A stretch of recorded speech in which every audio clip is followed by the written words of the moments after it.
Olá a todos, esse é mais um podcast Ministério Público e Contas Cidadão e hoje temos a honra e o privilégio de receber aqui no Ministério Público e Contas de Sergipe o professor José Modesto Passos Sobrinho, secretário de Estado de Educação, Cultura e Esporte, um grande intelectual e batalhador pela educação, professor universitário, ele é graduado em Economia pela UFES, tem mestrado e doutorado em Economia pela Unicamp e, mais do que tudo, é uma pessoa que nos últimos anos tem pensado e trabalhado diuturnamente pela educação aqui em nosso estado. E aí, professor Josué, uma alegria tê-lo aqui. Tenho acompanhado as suas falas pela educação, esse trabalho que o senhor desempenha, não só de dirigir a educação estadual aqui no âmbito estadual, mas principalmente de também orientar a rede. Também acho que a fala que tem sido muito repetida é que não existe aluno da rede estadual ou da rede municipal, é o aluno sergipano, o aluno da rede pública sergipana. E eu tenho notado, e aí eu concordo muito com isso, o senhor falando em relação a essa necessidade desse resgate da escola pública, ao que o senhor fala das expectativas em relação à escola pública, que alguns anos atrás, aqueles que são jovens há mais tempo vão lembrar que a escola pública tinha um alto conceito em relação à sociedade, e parece que ao longo dos anos, com a universalização do ensino, passou-se a não acreditar que a escola pública possa ser um local de aprendizado de excelência. Então, gostaria, professor, que o senhor falasse um pouco dessa experiência e de como eu acho que a Secretaria, como o Estado de Sergipe está se colocando, as redes municipais e a rede estadual, para tentar quebrar essa expectativa no sentido de ter novamente a escola pública como um referencial de educação básica aqui no nosso estado. Bom dia, boa tarde, boa noite, professor. A palavra está com o senhor. Bom dia, doutor João. Acho que eu vou começar com aquele hábito professoral, indicando um livro. Certo? Já que estamos falando de escola pública, acabou de ser publicado um livro do jornalista Antônio Góes, jornalista especialista em educação, publica no jornal O Globo, já publicou livros importantes. O livro que ele recentemente publicou se chama O Ponto a que Chegamos, que é uma trajetória das escolas da educação pública brasileira, especialmente da educação básica, e ele parte exatamente dessa ideia. É verdade que a escola pública brasileira foi boa e hoje é ruim, certo? E ele tenta desconstruir essa ideia. Olha, a escola pública brasileira, e a geração que acha que ela era muito boa, na realidade era uma escola muito excludente. Era uma escola pública, porém para poucos. Ela excluía a maior parte da população por definição. Certo? Nós começamos excluindo a educação, por exemplo, não era para educar escravos, não era para... Os índios, que às vezes a gente diz que os jesuítas os ensinaram, na realidade eles estavam preocupados apenas com a adesão à fé católica, certo? Não exatamente com uma educação no sentido moderno, contemporâneo, não. Enfim, então a nossa educação sempre foi excludente, sempre foi elitista. Agora, qual é o problema? O problema é que nós tivemos uma geração, que eu diria que é consequência do grande movimento que começou na década de 30, que culminou na década de 30, o chamado Manifesto dos Pioneiros da Escola Nova, dos grandes educadores brasileiros, até hoje insuperados, como Anísio Teixeira, por exemplo, que tinham altíssimas expectativas sobre o papel da escola pública. A escola pública, Anísio Teixeira dizia, a escola pública é a fábrica das democracias.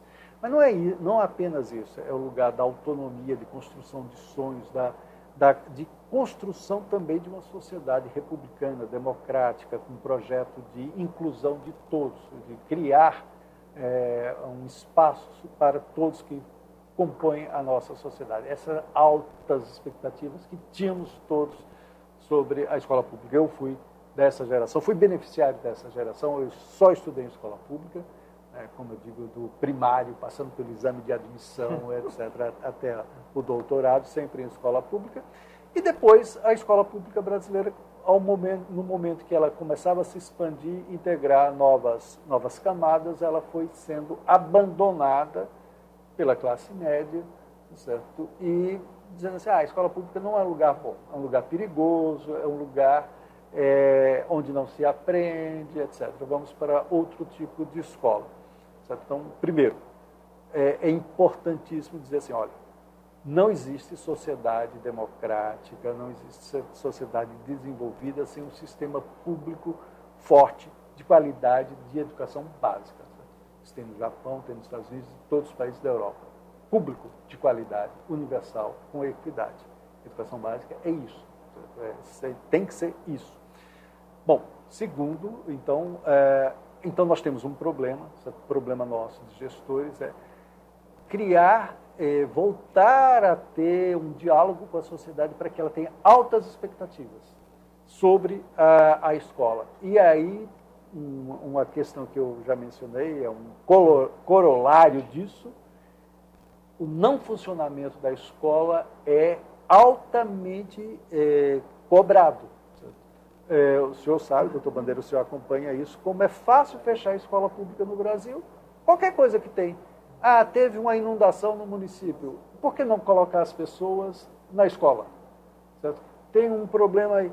Tivemos a pandemia. Fecha as escolas. Certo? Desfiles cívicos, fecha a escola. Morreu um feriado imprensado, fecha a escola. Fecha a escola. E não tem ônus. Certo? Se fechar um hospital, um posto de saúde, tem ônus. Certo? Mas a escola pode ser fechada. Então, primeiro é a questão dessas altas expectativas. Certo? É preciso a sociedade entender que escola é fundamental. Certo? Escola de qualidade, escola com equidade, escola para todos. Qualidade para poucos não é qualidade, só é qualidade para todos. Segundo, é preciso ter foco. Certo? É preciso tratar quais são os problemas relevantes para que essa escola tenha sucesso. E do meu ponto de vista, certo? Claro que respeito todas as outras opiniões, em alguns momentos nós colocamos o foco em situações meio. Certo? Então, a escola está feia, não tem pintura, enfim, o prédio tem que ser melhor cuidado, tem mato crescendo, o transporte escolar não é muito bom, a merenda. Todas essas questões são relevantes, não podemos falhar em nenhuma delas. Tem que ter transporte eficiente, tem que ter merenda, os prédios têm que ser confortáveis, não precisam ser palácios, mas tem que ter dignidade e conforto para o bom desempenho das atividades. Porém, isso não assegura uma boa educação. Eu sempre repito, já repeti várias vezes, é chato até ser repetitivo, os ingleses têm uma boa definição para isso. Bons ingredientes são importantes, mas bons ingredientes não asseguram um bom pudim. Para ter um bom pudim, você tem que ter ingredientes bons, você tem que ter propósito, você tem que conhecer a receita, você tem que entender o que é que você quer atingir. Qual é o pudim que você quer fazer? Nesse ponto, professor, aí eu acho que é muito importante, e a gente que trabalha com controle, eu já estou no controle há algum tempo, então nesses 20 anos que trabalho aqui no Ministério Público de Contas de Sergipe, eu demorei um pouco para me atentar para esse detalhe. Então as primeiras intervenções que fizemos em políticas públicas em relação à educação era muito mais realmente na questão da estrutura em si, que ela é absolutamente importante, como o senhor bem colocou, a estrutura, porque nossas crianças, nossos adolescentes, nossos professores, nossos diretores, os funcionários da educação, merecem trabalhar e estudar num ambiente de dignidade. Agora, isso, aí a experiência vem demonstrando, eu posso atestar o que o professor está dizendo, isso, inclusive, isso se atesta com números, inclusive, né, professor, que é cada vez mais importante a gente ver a importância das evidências, mas escola, como o senhor disse, os bons ingredientes não vão garantir que o aluno aprenda. Então, e por isso que a educação é tão difícil, porque eu sempre digo, se o aluno não sair de casa, ele não vai aprender, se o transporte não passar, ele não vai aprender, se ele não chegar na escola, não aprende, se ele chegar na escola e não tiver sala de aula, ele também não aprende, se ele chegar na sala de aula e não tiver professor, ele não aprende, se a sala estiver interditada ou insalubre, dificilmente ele vai aprender, se não tiver merenda, ele também vai ter dificuldade de aprender, porque com fome ninguém aprende. Mas se tiver tudo isso e ele não se engajar, não se conectar com aquilo que o professor está ensinando, e se não fazer aquela construção do conhecimento tijolo por tijolo, que também conhecimento não se adquire aos saltos, não vamos chegar ao nível de proficiência. Então, acho que esse é um grande desafio dos órgãos de controle, Tribunais de Contas, Ministério Público de Contas, é exatamente olhar, toda essa cadeia de estrutura é absolutamente relevante e necessária, mas medir o aprendizado, como o senhor disse, professor, aqui a questão de que a mensagem educacional chegou ao seu resultado, isso é absolutamente importante. E nisso, professor, eu acho que eu também aprendi com o senhor em relação acho que é uma prática muito interessante que tem sido adotada na rede estadual de ensino, que é o conceito de, acho que é risco aluno, o risco para o aluno, aquele risco de reprovação ser visto desde o início do ano letivo. Eu podia falar um pouco mais sobre isso? Então, doutor João, eu que comecei menosprezando as situações meio, as condições meio, agora tenho que dizer, nós só pudemos viabilizar, enquanto rede, uma visão de alunos em risco escolar, porque nós implementamos um sistema eletrônico, certo? O diário eletrônico de classe. Por que é apenas o diário em outro formato, certo? Que o professor preenche eletronicamente. Qual é a vantagem desse sistema? Ele instantaneamente transmite as informações para a direção da escola, para a Diretoria Regional de Educação, para a Secretaria de Educação, e a gente pode dar publicidade, claro, guardada a privacidade, mas, enfim, dar publicidade à situação da escola. Eu posso saber em qual escola está tendo mais risco. Qual é o conceito de risco? O aluno está em risco, do nosso ponto de vista, bimestralmente ou diariamente, você olhando. Como é que está a frequência dele? Se ele estiver, até aquele momento, com frequência abaixo de 75%, ele está em risco de ser reprovado por baixa frequência. É um dos critérios de reprovação. O outro critério é aproveitamento nas avaliações, nas provas. Enfim, se ele está tendo avaliação abaixo de 5, que é a nota mínima, ele está em risco. Certo? Uma ou outra, ou as duas condições. Certo? Isso expressa o percentual de alunos em risco. Mas nós fazemos isso, e quando nós começamos a divulgar isso, cobrar isso, mostrar isso para os professores, para as direções, para as escolas, é para dizer assim, olha, a escola tem que tomar providências imediatamente. Aliás, em total consonância com a LDB, que fala em recuperação paralela, intensificação de aprendizagem. Não é recuperação no final do ano, certo? Como é um pouco ainda da minha época. Minha época tem a história da segunda época, fez o exame, o desempenho foi insuficiente, segunda época, mais 15 dias aí. Não, esses 15 dias não vão... Enfim, leite derramado. Certo? O que a LDB prescreve, e acho que muito adequadamente, é o acompanhamento diário. Certo? Acompanhamento diário do risco. Não está frequentando, por que não está frequentando? Ativa-se a busca ativa, certo? Que agora nós temos até com monitores, certo? Eu acabei de constatar lá em Tobias Barreto, monitores, nossos alunos, certo? Engajados na busca ativa, que vai procurar a família. Sim, por que ele não está frequentando? Certo? E não é basta matricular, é preciso saber se ele está frequentando, quais são as dificuldades que esse aluno, a família, está em relação à frequência. O outro é o rendimento. Por que o aluno está tendo problema? Está tendo problema? A escola tem que ter estratégia. Certo? Claro que não é um problema recente, mas a pandemia agravou. Certo? No Brasil todo nós sabemos que o aprendizado de matemática é um problema. Matemática é cumulativo, como o senhor disse. Né? E se aplica mais ainda a ideia de que a aprendizagem cumulativa à matemática. Certo? Você não aprendeu, não conseguiu fazer operações de fração, você não vai evoluir em equações. Vai fazer aquelas expressões algébricas enormes com colchetes e parênteses e chaves. Se você não consegue o básico, o primeiro parênteses você errou a conta, pronto, já a conta toda já foi para o belo. Então, exatamente isso, professor. Eu quero ver que o senhor, como é que ficou muito mais complexa essa questão, acho que aumentou a quantidade de alunos em risco exatamente em função dessa perda de aprendizado aí durante a pandemia. Então, nós temos agora, as escolas têm um leque de oportunidades. Quais são as oportunidades? O que ela pode fazer? Certo? Nós temos. Bem, se a escola disser assim, olha, nós precisamos mais professores, porque o professor não tem carga horária para criar uma turma de intensificação de aprendizagem. Nós podemos contratar professores substitutos. Nós estamos estimulando muito as nossas escolas a contratar estagiários de licenciatura, certo? Especialmente nessas áreas estratégicas, português e matemática. Né? Duas áreas fundamentais, todo mundo sabe. Certo? Matemática é uma linguagem que tem esse caráter cumulativo.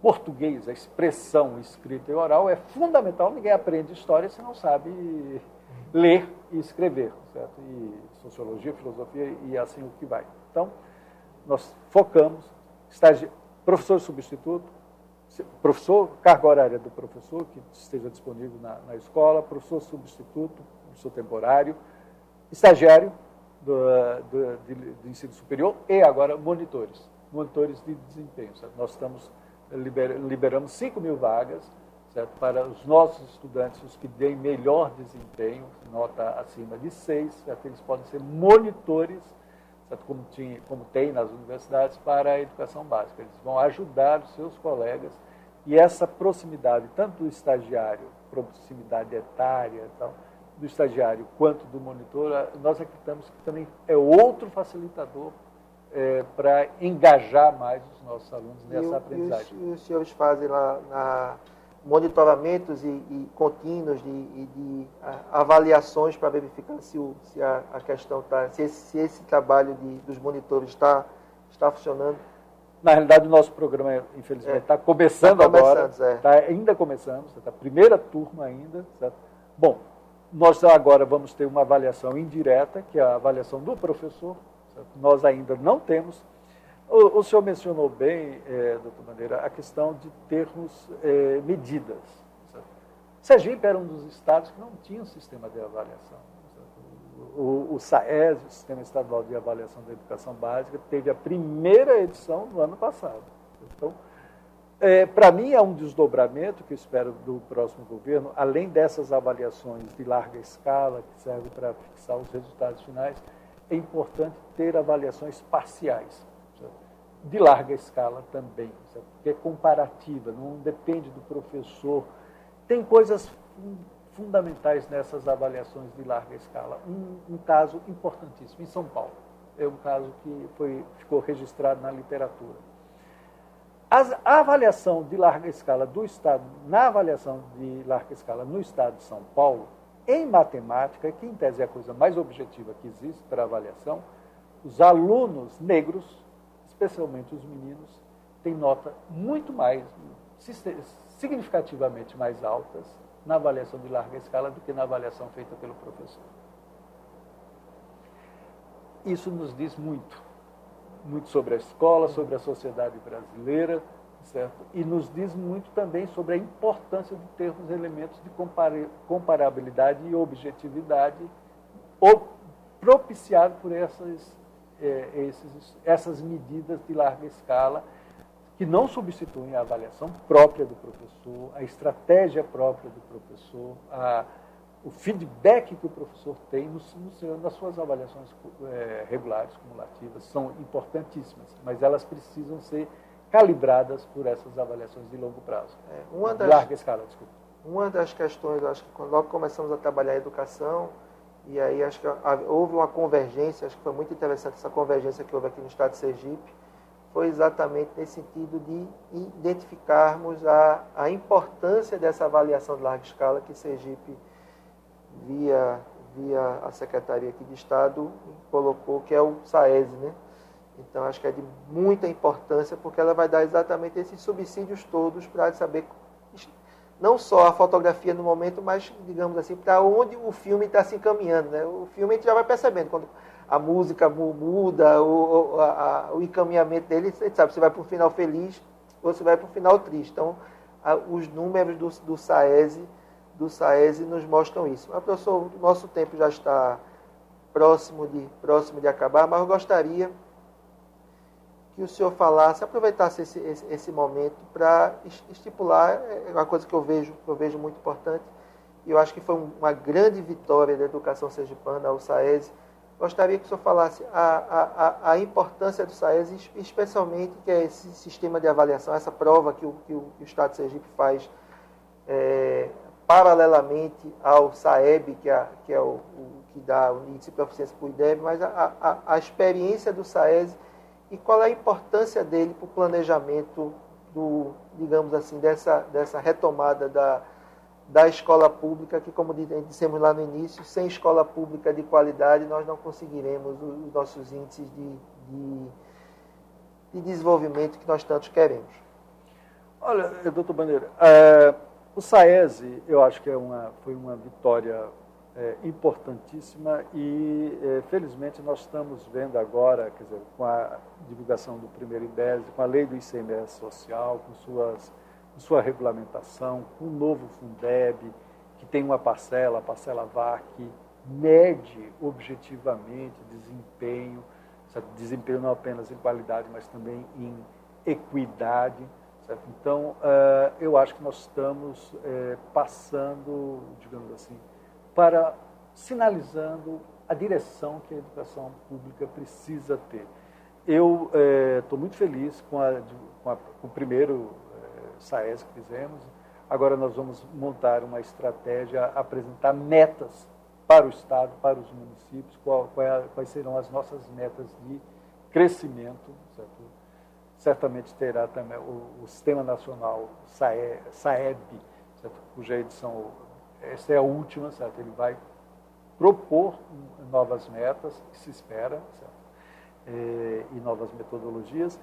E o que me chama a atenção, doutor Bandeira, por acaso, ontem eu recebi uma notícia de um município do interior que está premiando as escolas de acordo com o desempenho no SAESE, certo? Com índice IDESE, e anunciar a distribuição de uniformes escolares. Duas coisas que eu considero fundamentais.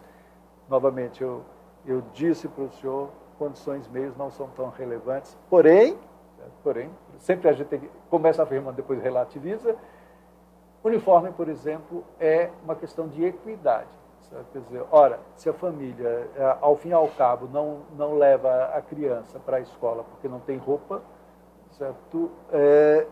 E nós temos uma dificuldade prática, que o senhor sabe, que eu já expressei aqui para o Tribunal de Contas.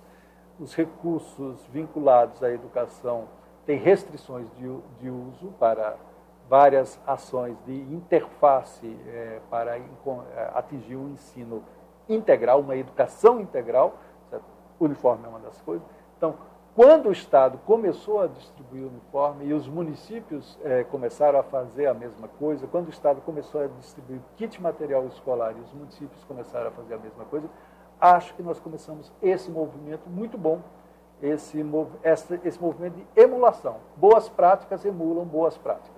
E eu acho que o resultado vai ser boa educação pública para todos. Professor, excelente. Eu acho que é aquilo que temos que exatamente trabalhar, o que traz impacto. Então, por exemplo, uniforme, a escola boa, tudo isso vai dando as condições para que essa série de vetores se retroalimentem e a educação exatamente aconteça.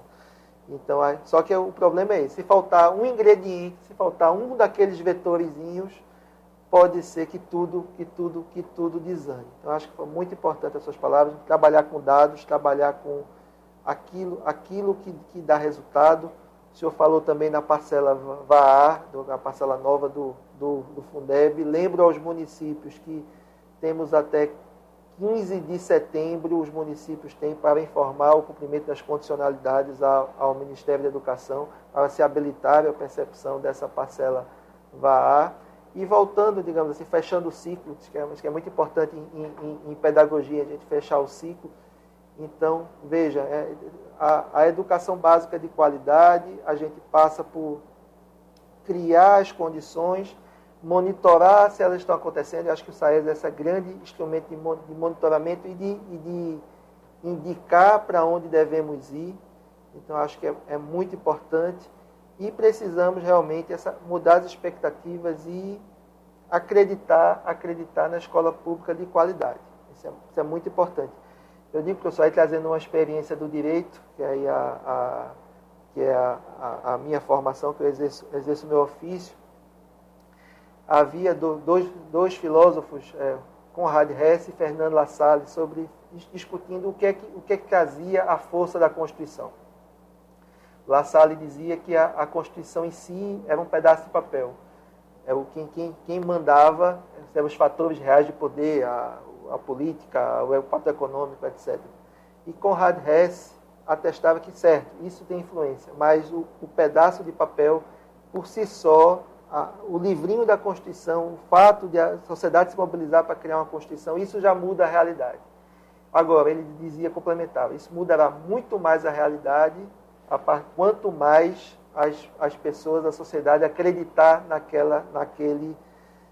naquele mandamento como cogente obrigatório, como a Constituição cogente e obrigatória. E aí acho que com a educação é a mesma coisa. Quanto mais a sociedade acreditar que a escola pública é realmente o berço do nosso desenvolvimento, que tudo começa na escola pública, que tudo começa, e digo mais, tudo vai começar na creche, tudo vai continuar na alfabetização até chegar à formação plena do indivíduo, e é isso que vai garantir o nosso desenvolvimento. Então, professor Josué, muito grato e abro um espaço para o senhor fazer suas considerações finais. Muito obrigado, viu? Não, eu agradeço e peço desculpas por ser extremamente prolixo, isso é um defeito de profissional. Não foi não, professor. Certo. Mas, enfim, e me coloco à disposição para outras eventualidades.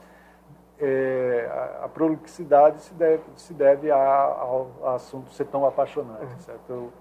Educação básica é algo novo para mim, mas eu tenho, enfim, uma longa trajetória de educação superior, né? Tive o privilégio de ter sido reitor da nossa Universidade Federal de Sergipe, minha alma mater, por dois mandatos, anteriormente vice-reitor, depois uma outra Universidade Federal, a UNILA, em Foz do Iguaçu, Paraná.